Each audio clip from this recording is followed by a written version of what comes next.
পাকিস্তান সফররত বাংলাদেশ সশস্ত্র বাহিনী বিভাগের principal staff officer lieutenant general SM. Kamrul Hasan Pakistan বিমান বাহিনী প্রধানের সাথে সৌজন্য সাক্ষাৎ করেছেন। শুভেচ্ছা সফরে যাওয়া বাংলাদেশি সামরিক কর্মকর্তা तो फाइनली अनाउंस हो गया कि बांग्लादेश पाकिस्तान से JF-17 थंडर खरीदने वाला है। रिसेंटली बांग्लादेश एयरफोर्स के कुछ ऑफिशियल्स पाकिस्तान आए हुए थे और पाकिस्तान एयरफोर्स और पाकिस्तान आर्मी से मिले थे। अब रिपोर्ट इस टाइम पे बांग्लादेशी मीडिया ये दे रहा है कि बांग्लादेश ने पाकिस्तान के साथ डील करने के लिए बात कर ली है, लेकिन उससे पहले फाइटर जेट्स की जांच पड़ताल जारी है। इस जांच पड़ताल के बाद बांग्लादेश पाकिस्तान से 80 JF-17 थंडर के फाइटर जेट लेने वाले है। बांग्लादेशी मीडिया का रिपोर्ट देखेंगे, फिर आपके साथ इस बारे में डिटेल से बात करते हैं। পাকিস্তান সফররত বাংলাদেশ সশস্ত্র বাহিনী বিভাগের principal staff officer lieutenant general SM. Kamrul Hasan Pakistan বিমান বাহিনী প্রধানের সাথে সৌজন্য সাক্ষাৎ করেছেন। শুভেচ্ছা সফরে যাওয়া বাংলাদেশি সামরিক কর্মকর্তাদের সঙ্গে পাকিস্তান বিমান বাহিনী প্রধানের সাক্ষাতের সময় তাদের জয়েন্ট ভেঞ্চারে নির্মিত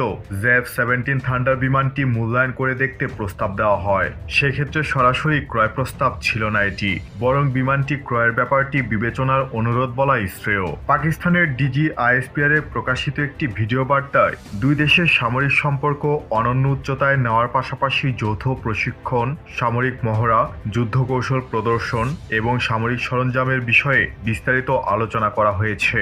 উল্লেখ্য, উক্ত যুদ্ধবিমানটি পাকিস্তান ও চীনের যৌথ প্রজেক্ট। আমাদের প্রতিবেশী মিয়ানমার JF-17 ব্লক 2 কিনেছে। স্টপ গ্যাপ হিসাবে বাংলাদেশ বিমান বাহিনী যদি JF-17 ব্লক 3 কেনে, তাহলে হয়তো বাংলাদেশ বিমান বাহিনী অনেকদিন পর তার কাঙ্ক্ষিত আধুনিক যুদ্ধবিমান পাবে। কিন্তু লং টার্মের হিসাব চিন্তা করতে গেলে তা কখনোই বাংলাদেশ বিমান বাহিনীর জন্য ভালো কিছু বয়ে আনবে না। JF-17 দিয়ে কখনোই ভারতকে মোকাবেলা করা সম্ভব নয়, আবার মিয়ানমারের SU-30 গুলোর থেকেও এগিয়ে থাকা সম্ভব নয়। পাকিস্তান বিমান বাহিনী ভারতের রাফালেকে কাউন্টার করার জন্য জেট-এনসি ক্রয় করেছে JF-17 থাকার পরেও। সেখানে ভারতকে কাউন্টার করার জন্য বিমান বাহিনী যদি JF-17 ক্রয় করে, তাহলে তা একটি হঠকারী সিদ্ধান্ত। JF-17 থান্ডারের কোয়ালিটি, আর্মামেন্টস, মেইনটেনেন্স সহ নানা সমস্যায় জর্জরিত। JF-17 বাংলাদেশ বিমান বাহিনীর চাহিদা পূরণ করতে সক্ষম নয়, বরং এর থেকেও কার্যকর বিকল্প বাংলাদেশের হাতে রয়েছে। যেই অস্ত্র দিয়ে কোনো ডিটারেন্স তৈরি হবে না, সে অস্ত্র দিয়ে লাভ কি? কারণ ইন্ডিয়ানরা JF-17 এর তোয়াক্কা করে না। ওপাশে মিয়ানমারের কাছে ইতিমধ্যে এই বিমান রয়েছে, তাই তারাও এটাকে গোনায় ধরবে না। তবে জেট-এনসি কে মিয়ানমার কাউন্টার করতে পারবে না, এবং ইন্ডিয়ান এয়ারফোর্সও যথেষ্ট হিসাব করে এই জেট-এনসি কে নিয়ে। বাংলাদেশকে 3 দিক থেকে ঘিরে রেখেছে ভারতীয় বিমান বাহিনীর ইস্টার্ন কমান্ড। ভারত বাংলাদেশকে শত্রু ভেবেই ওদের সমর কৌশল সাজায়। এটা আমাদের দেশের নীতি নির্ধারকরা কবে বুঝবেন? বিংশ শতাব্দীতে আপনি একটা অস্ত্র দিয়ে শত্রুর কতটা ক্ষতি করতে পারবেন, তার চেয়ে বেশি প্রভাব ফেলে সে অস্ত্রকে শত্রু কতটা ভয় পায়। আর পাকিস্তানের বাংলাদেশকে এটা অফার করার আগে ভাবা উচিত ছিল যে মিয়ানমারকে এই বিমান সরবরাহ না করা।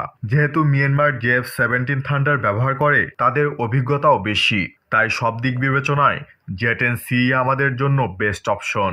আপনার কি মনে হয়? জানিয়ে দেবেন নিচের কমেন্ট বক্সে। आप सबको पता है कि बांग्लादेश ने कुछ अर्सा पहले ये बात की थी कि बांग्लादेश पाकिस्तान से JF-17 थंडर के 80 फाइटर जेट लेने वाले हैं। इस बात को कुछ लोग हवा में उड़ा रहे थे और कुछ लोग कह रहे थे कि सच में भी बांग्लादेश ले सकता है। इन्हीं दिनों में बांग्लादेश जो है वो चाइना और फ्रांस से भी बात कर रहा था, लेकिन इस टाइम पे कंफर्मेशन हमें कहीं ना कहीं देखने को मिल रही है कि बांग्लादेश जो है पाकिस्तान से JF-17 थंडर के 80 फाइटर जेट लेने वाले है। ऐसा तो नहीं है कि बांग्लादेश ऐसे ही पाकिस्तान की आर्मी के साथ मिले। कोई डील होगी तभी तो बांग्लादेश की आर्मी पाकिस्तान आई है, और पाकिस्तान के साथ जो है वो डील करने की बात कर रही है। फाइटर जेट के ऊपर गौर फिक्र किया जा रहा है कि ये कैसे चलाया जाएगा, इसके क्या क्या फायदे हैं, पाकिस्तान क्या क्या चीजें प्रोवाइड करेगा, बांग्लादेश को क्या ट्रेनिंग प्रोवाइड करेगा, नहीं करेगा, इन सब चीजों के ऊपर बात होती है। ऐसा तो नहीं है कि आपने आज बात कर ली, कल खरीदा। पूरी डिटेल ली जाती है और उसके बाद किसी फाइटर जेट को लिया जाता है। तो अगर आपने वीडियो देखी और आपको पता चला कि बांग्लादेश पाकिस्तान से फाइटर जेट लेने वाला है, तो वीडियो को लाइक लाजमी करिएगा।